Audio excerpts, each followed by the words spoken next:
Is there a recent example or an example in the past few months where you got a good cold call? Like, how do you like to be cold called? But maybe if we had a specific example that might be helpful. Yeah, I love to be called from, first of all, like if the number looks like a good clean number on my caller ID, like I will pick it up. I'm always curious. I believe in cold call karma as a practitioner myself, and that my team are also practitioners. And so if someone is, I guess, lucky enough to time their call where I'm not on a back-to-back meeting or I'm in like a place where I can actually answer an unknown call. My curiosity drives me to figure out like, what are people pitching? What are they selling these days? And number one, the first thing is figuring out like, are you a human? Like, are you here to scam me? Are you a robot? So the second I figured out it's a human, and so I always train my people to make sure you introduce yourself up front, why you're calling, say your name, say the company. Don't be so mysterious, just asking for the person and not, introducing who you are as well. Like knowing my own psychology and knowing the psychology of other people, like you're in fight or flight mode when you answer the phone and you want to reduce uncertainty as quickly as possible. This is what I teach, what I preach.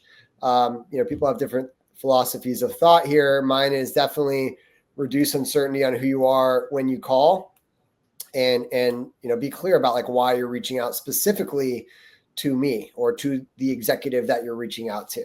And so you want to have a really strong hook, a really strong reason and compelling reason to keep that person on the phone. And look, like executives are busy, but we're people, we're curious, we have problems that need solving, and that's why the phone still works. Good recap, good clean caller ID, state who you are, where you're calling from, why you're calling, and just be really clear, really concise. I like that old expression, be brief, be brilliant, and be gone. And if you're brilliant in the moment of a cold call, you'll agitate enough of curiosity to warrant a longer conversation, right? And you do that through your thoughtful discovery and qualification, and earn the right to that next conversation, which is what cold calling and SDRing is really all about. It's about earning the right for that longer conversation. And so the more you can show that you have worked hard to earn the right, the more likely an executive like myself is going to want to reciprocate. There is this law of psychological reciprocity that exists when you see someone has put the effort, when they put in the care, when they have the conviction, that you do feel this compelling need to reciprocate. So if I call you, I'm not going to say, Colin? You're saying you actually don't like that kind of where like someone's just asking your name, but more you just get to the point, say who you are. Like, hey, Colin, this is Chris calling from Orum. I was just on your website and I saw you're growing your enterprise sales team. And I was hoping I could ask you a couple quick questions to see if it's even worth a larger conversation. Is that okay? Do you got a second? That's great. Colin, this is what I teach sometimes, but also I'd love your feedback. Like, does that actually resonate? Because you're the real deal. You're an executive out there.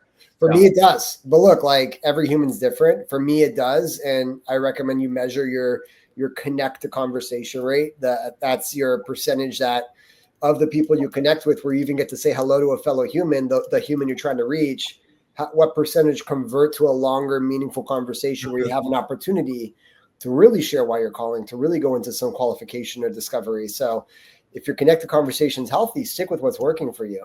But the example you just shared is what resonates with me. It's what I teach, what I preach, and it works for our team. Here's the reality. I see way too many SDRs struggling and suffering trying to get account executive, taking 18 to 24 months to get there, if at all. It doesn't have to take that long when you know exactly what to focus on. That's why I created Tech Sales Accelerator, where we helped Alex break into Snowflake, one of the best data companies in the world, and we helped him become the #1 SDR of 130. And then we helped him strategically pivot to Confluent to land an AE external promotion to make $195 5K on target earnings, or OTE, only after 1.5 years. And then there's Andrew, who worked with us to become the #1 SDR on his team at Oracle and ultimately crush his quota at over 267% attainment. And now he's about to get his AE promotion, and I'm super excited about it. If you're finally ready to break into tech sales or get promoted from SDR to account executive faster than the competition, then book some time at my Calendly link to apply for our Tech Sales Accelerator coaching programs, linked in the description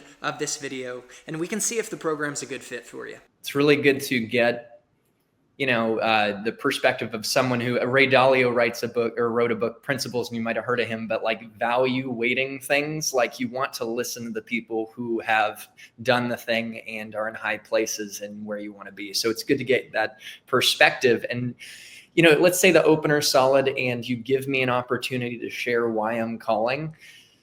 I'm curious, when it comes to Orum, maybe it's a fun early opportunity for us to get a little bit into your value prop. I have a lot of admiration for your brand in the market, but how would you, if you were me calling you on behalf of Orum and I was now able to frame why I was calling, what might that look like? Would you lead with some pain-oriented, some problems and ask a few questions? I'd love to just hear your thoughts on that part of the cold call.